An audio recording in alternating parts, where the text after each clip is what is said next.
오늘 사사기 10장 말씀을 보게 되면 두 명의 소사사의 그러한 말씀으로 시작을 하고 있습니다.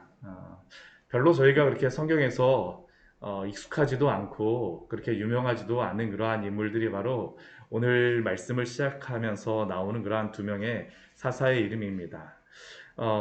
첫 번째 나온 그러한 사사는 이사갈 사람 도도의 손자 부하의 아들 돌라라고 하는 그러한 사람이고, 두 번째 사람은 길르앗 사람 야일이라고 하는 그러한 두 명의 사사입니다.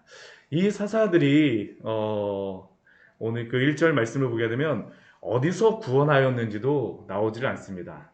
심지어는 그 길르앗 사람 야일 같은 경우에는 구원했다라는 그러한 이야기조차도 없습니다. 그런데 왜 이 두 사사를 여기에 기록하시고 있을까요? 오늘 말씀을 보게 되면 하나님의 은혜를 강조하고 있다라는 것을 우리가 볼 수가 있습니다. 우리 오늘 그 이사갈 사람 도도의 손자 부하의 아들 돌라라고 하는데, 이 사람이 누구의 뒤를 이어서 나오느냐라는 것이 참 너무나도 중요하죠. 누구의 뒤를 이어서 사사가 됩니까? 아비멜렉의 뒤를 이어 사사가 되었다라고 말씀하고 있습니다.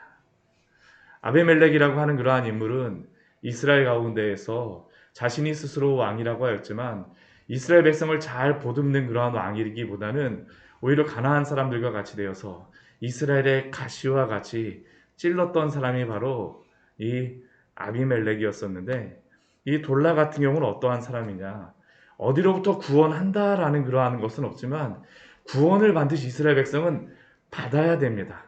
어디로부터 받아야 될까요? 그들이 스스로 자신들에게 그 만들었던 그 상처, 이스라엘 사람 아비멜렉이 같은 이스라엘 민족에게 만들었던 그 많은 상처와 억압들, 그들이 회복이 필요하죠. 그들은 아무도 여기에서 지금 부르짖는 것들이 없습니다. 오직 하나님의 은혜로 지금 그 이사갈 사람 돌라를 보내셔서 이스라엘 백성들을 회복시켜 주시는 게 바로 오늘 말씀입니다. 오늘 이사갈 사람이라고 하지만 이 이사갈 지파 같은 경우에는 원래 어디의 땅을 그 이들이 받았었냐 하면 갈릴리 밑에 쪽에 남부 지방을 이렇게 받았습니다. 갈릴리 아래쪽에 그 이스라엘 평야 쪽에서부터 위쪽으로 해갖고 이렇게 그 아래쪽의 땅, 그 좋은 땅을 받았습니다. 그런데 이 이사갈 사람 그 돌라 같은 경우에는 그 땅에 거해야 되는데, 오늘 말씀을 보면 어디에서 그가 거주하였다라고 나오냐 하면 에브라임 산지 3일에서 거주하였다라고 나오고 있습니다. 이 3일을 사마리아라고도 추정하는 그러한 분도 있습니다. 이 에브라임 산지라고 하는 것은 이 므낫세와 또한 에브라임 지파가 가지고 있는 그 땅이죠. 바로 앞에 아비멜렉의 세겜이 있던 땅이 바로 이 에브라임 산지입니다. 근데 자신의 땅도 아닌 곳에 가서 그가 살았어요. 하나님께서 그를 통하여서 이스라엘 백성들을 회복시키시고 구원하시고 그들에게 은혜를 베푸실 필요가 있기 때문에 바로 돌라를 보내신 것이죠. 그리고 이스라엘 백성들을 이스라엘의 그 죄악으로부터 회복시키시고 그들을 다시 하나님께로 돌이키는 역할을 하였던 것이 바로 돌라입니다. 그리고 몇 년 동안 거주하였다라고 말씀하고 있으니까 23년 동안 그러한 일들을 행하였다라고 말씀하고 있죠. 그들이 아무런 그러한 은혜를 받을 만한 그러한 조건이 없음에도 불구하고 하나님의 주권적인 그 사랑으로 베푸셨던 그러한 은혜가 바로 사사 돌라를 통한 그러한 은혜입니다.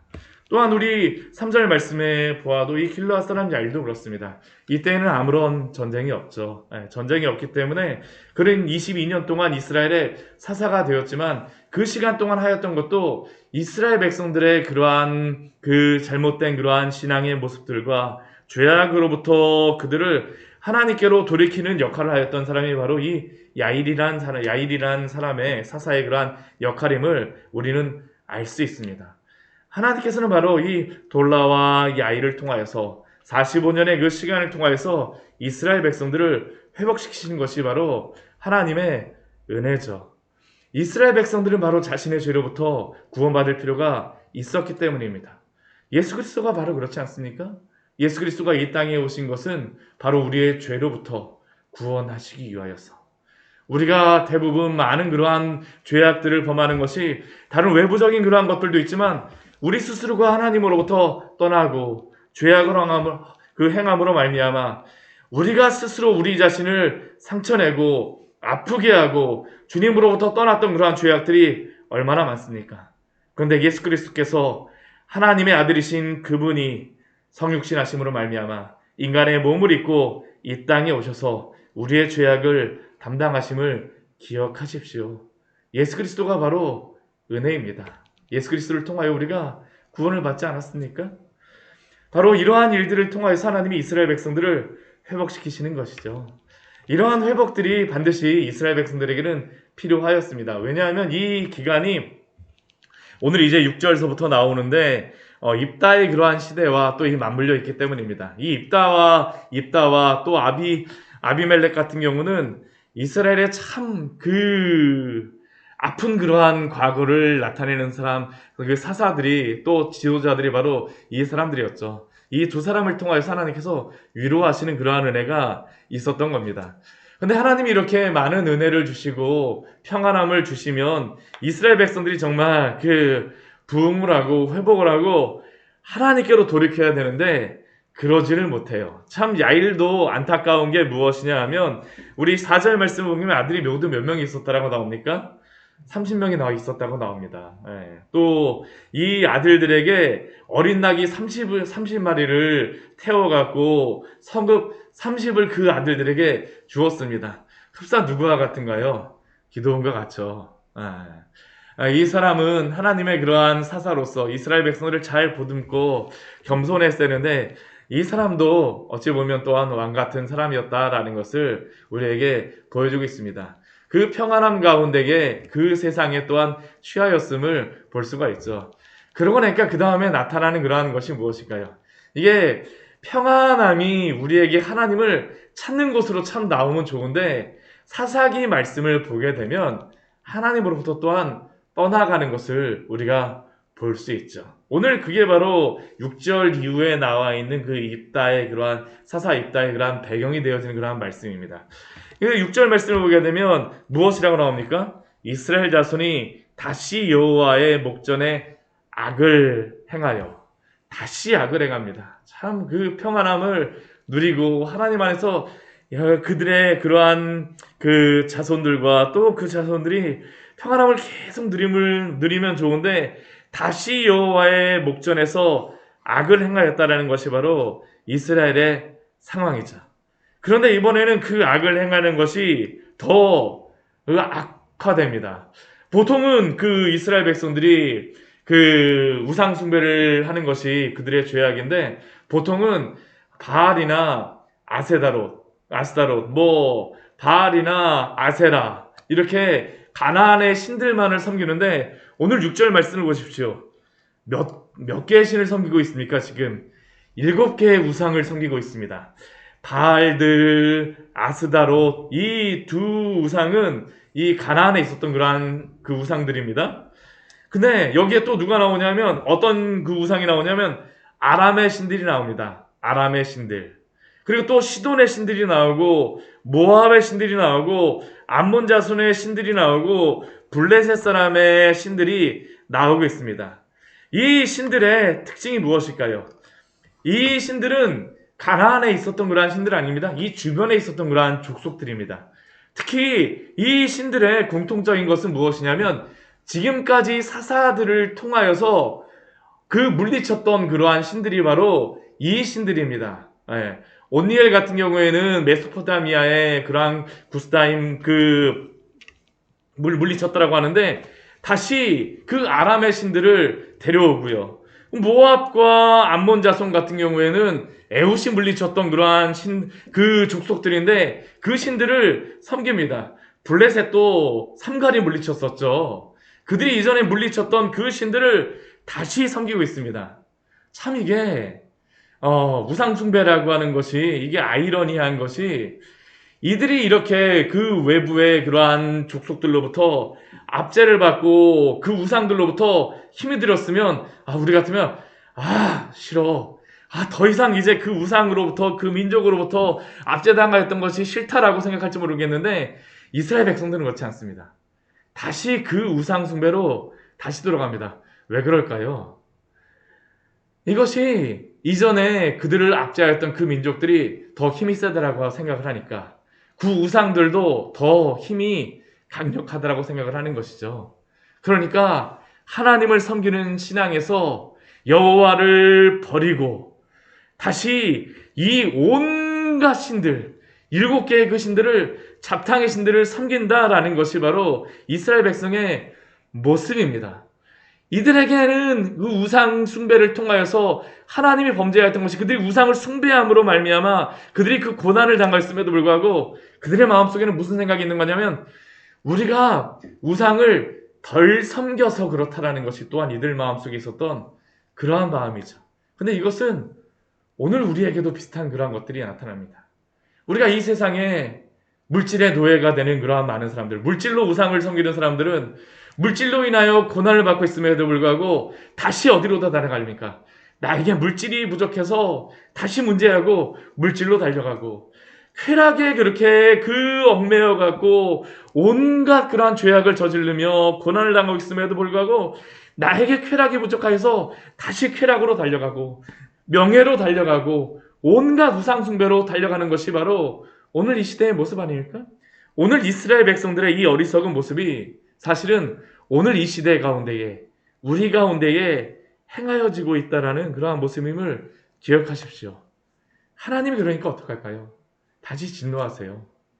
그것으로부터 돌이키기 위하여서 하나님께서 진노하시는 것입니다. 이스라엘 백성에게 진노하심으로 이번에는 그래서 한 민족만 보내시는 것이 아니라 두 민족을 보내시죠. 우리 7절 말씀 보게 되면 어떤 민족을 보내십니까? 블레셋 사람들을 보내시고 또한 암몬 자손을 보내십니다. 이 암몬 자손 같은 경우는 요단 동편에 있는 그러한 족속이고요. 블레셋 같은 경우는 지중해 쪽 서쪽에 있는 그러한 자손들입니다. 양편에서 이렇게 막 샌드위치 하듯이 지금 이스라엘 백성을 막 그냥 힘들게 하고 있는 것이 바로 지금 이 상황입니다. 그러니까 길르앗 이 뒤에 말씀해 보게 되면 암몬 자손을 중심으로 나오는데 길르앗 쪽이 지금 영향을 받고 있어요. 요단 동편에 그러한 족속들이 있거든요. 루벤, 므낫세 반지파, 갓지파 뭐 이들인데 이 암몬 자손들이 와갖고 길르앗 요단에 있는 많은 자손들을 18대 동안 너무나도 그 많은 시간 동안 이들을 억압하죠. 이 암몬 자손이 얼마나 힘이 강력하고 힘들게 하였었는지 이들이 이번엔 또 어떻게 하냐면 요단을 건너옵니다. 그래서 어떤 지파까지 괴롭히냐면 유다 지파, 베냐민 지파, 에브라임 족속과 싸워서 이스라엘의 공고가 심하였다고 말합니다. 지금까지 우리가 말씀을 보게 되면 유다 지파가 고난을 당한 적은 없었습니다. 근데 지금 블레셋도 올라오고 암몬 자손도 지금 오고 그러니까 유다조차도 지금 정신을 못 차리는 게 바로 지금 이들의 상황이죠. 하나님이 지금 이들에게 이러한 고난을 주는 겁니다. 왜냐하면 하나님께 돌이키게 하기 위하였어요. 너무나도 그 공고가 강하고 있죠. 그래서 이스라엘 백성들이 어떻게 합니까? 오늘 10절 말씀해 보게 되면 이스라엘 자손이 여호와께 다시 부르짖습니다. 그들이 부르짖으면서 무엇이라고 부르짖습니까? 우리가 우리 하나님을 버리고 바알들을 섬김으로 주께 범죄하였습니다. 앞에서는 지금 그 사사기의 말씀에서는 여호와께 부르짖음으로 하고 나서 하나님께서 사사를 보내주셨는데 이번에는 이스라엘 백성들이 부르짖는 그 내용까지 나옵니다. 우리가 우리 하나님을 버렸습니다. 우리가 하나님을 버리고 이 많은 우상들을 섬겼습니다라는 게 바로 이스라엘 백성들의 회개의 그러한 기도의 제목이죠. 우리가 바알들을 섬겼습니다. 우리가 주께 범죄하였습니다. 어떻습니까? 이들이 회개를 잘하는 것 같습니까? 하나님이 어떻게 해주셔야 될까요? 용서해 주셔야 되죠. 근데 오늘 11절 말씀 이후의 말씀을 보게 되면 참 충격적인 말씀이 나옵니다. 하나님께서 이들이 부르짖고 이들이 회개하였음에도 불구하고 이들을 구원하지 않겠다라고 말씀하세요. 우리 11절 말씀에도 너희를 구원하지 아니하였느냐. 그 12절 말씀에도 그들의 손에서 구원하였거늘. 이 많은 족속들로부터 그들이 섬기는 그 신들로부터 그 민족으로부터 구원하였음에도 불구하고 그들이 다시 어떻게 합니까? 계속 우상 숭배를 하고 있으니까 13절 말씀에서 하나님께서 뭐라고 말씀하실까요? 그러므로 내가 다시는 너희를 구원하지 아니하리라. 하나님이 왜 구원하지 않겠다라고 말씀하십니까? 이들이 다시 그 죄악으로 돌아갈 것을 아시기 때문입니다. 아시기 때문이에요. 다시 구원하여 주신다 할지라도 다시 죄악으로 돌아갈 것을 알기 때문입니다. 그러나 더 중요한 이유가 있죠. 이들로 하여금 참되게 회개하도록 하나님 앞에 온전히 돌아오도록 하기 위하여서 하나님이 이들에게 이렇게 고난을 금방 없애주지 아니하시는 것입니다. 내가 구원하지 않겠다라고 말씀하세요. 이게 참 하나님이 우리에게 베푸시는 또한 은혜이기도 합니다. 왜 하나님께서 우리의 그러한 고난과 우리가 죄악 가운데 있을 때 바로 용서해 주지 않고 때로는 그 고난을 지속하게 하실까요? 우리가 그 죄악을 미워하게 하기 위하였습니다. 그 죄악 속에 행하는 것이 얼마나 우리로 하여금 고난을 받게 하고 힘들게 하고 그 죄악 속에 살아가는 것이 행복하지 않다라는 것을 알게 하기 위해서 이 고난을 보내시죠. 그리고 그 죄악을 미워하고 그 죄악 속에 슬퍼하고 하나님만이 참된 구원이심을 깨닫게 하기 위하여서 때로는 그 고난을 지속시키시기도 하십니다. 우리로 하여금 그 죄악으로부터 돌이키게 하기 위하여서죠. 근데 은혜가 있습니다. 이들이 이 고난 가운데에 이렇게 하나님이 말씀하시게 되면 내가 너희를 구원하지 않겠다면 내가 하나님을 다시는 찾지 않겠습니다라고 그들이 할 수 있을 만도 한데 우리 15절 말씀 보게 되면 그들이 무엇이라고 고백하고 있습니까? 우리가 여호와께 범죄하였사오니 주께서 보시기에 좋은 대로 우리에게 행하시려니와. 그들이 다시 한번 하나님 앞에 돌아오는 것입니다.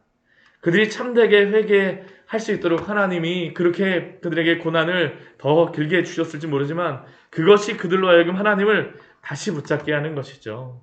다시 붙잡게 하는 것입니다. 그래서 하나님께서 베풀어주시는 그 은혜가 무엇일까요? 다시 하나님이 그 마음을 돌이키시는 것이죠.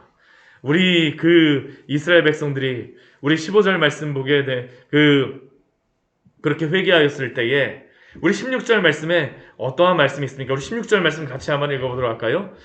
자기 가운데에서 이방신들을 제하여 버리고 여호와를 섬김에 여호와께서 이스라엘 본고로 말미암아 마음이 근심하시니라. 아멘. 이방신들을 제하여 버리고 여호와를 섬김에 하나님이 이것을 바라셨던 것이죠. 그때 하나님이 어떻게 하십니까? 그들의 곤고로 말미암아 마음에 근심하시니라. 이 근심하셨다는 것이 이들을 구원하실까 마실까 하나님이 선택의 기로에 있으셨다라는 그러한 말씀이 아닙니다. 이 근심하다라는 이 의미는 원래는 추수하다라는 그러한 의미입니다. 이 하나님의 마음이 이들을 향한 마음이 추수할 때가 꽉 찬 것과 같이 참을 수 없게 되었다라는 것이 바로 오늘 나타나는 하나님의 마음입니다. 이들의 그러한 근심 중에 고난 중에 그들이 여호와를 다시 찾음에 하나님이 이들을 구원하시고자 하는 그 긍휼의 마음이 참을 수 없게 되었다라는 것이 바로 오늘 우리에게 주시는 또한 놀라운 은혜입니다. 이게 바로 하나님의 은혜 아닙니까? 우리가 구원을 받고 우리가 용서를 받는 것은 우리가 잘해서가 아닙니다. 사실 이스라엘 백성들은 하나님 앞에 아무리 용서를 구한다 할지라도 하나님이 용서해 주지 않으셔도 사실 할 말이 없는 것이죠. 입이 10개가 있다 한들 무엇을 말하겠습니까? 오직 그들이 구원을 받고 그들이 용서를 받는 것은 바로 하나님의 은혜인 줄 믿습니다. 우리의 구원도 바로 하나님의 은혜에 달려있음을 기억하십시오. 긍휼이 풍성하신 하나님이 우리를 사랑하신 그 큰 사랑을 인하여 에베소 2장 4절 말씀에서 우리에게 그렇게 말씀하지 않으십니까?